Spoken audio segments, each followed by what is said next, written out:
Yes, yes, yes.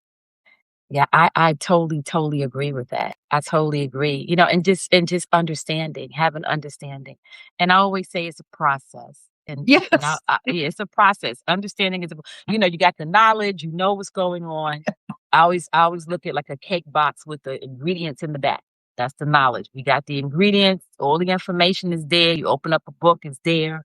But then when you make the cake over and over and over again, you don't have to read the ingredients, the instructions, Yeah. right? Because you know what to put. This amount of water, this amount of oil, this amount of butter. You understand it. But the wisdom is, to understand. That's the wisdom. But the understanding is understanding what makes the cake rise and fall. It's that whole process, and you got to go through the process.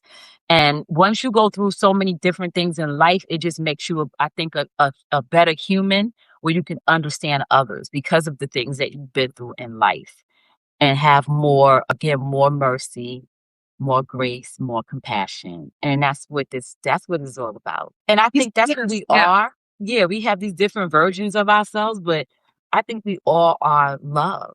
And we Yes. all have that. We all have that. But like you said, there's that fear too. That fear gets in the way. Fear. And You want to fix, yeah. I also think, using your cake analogy, what came to me, because I feel like right now, like I've put all the ingredients together. I've taken the classes and the courses and the conferences and the written, blah, blah, blah. And when you put that cake in the oven and you hit the timer, you also have to have faith and trust that that cake's going to come Yes. out good.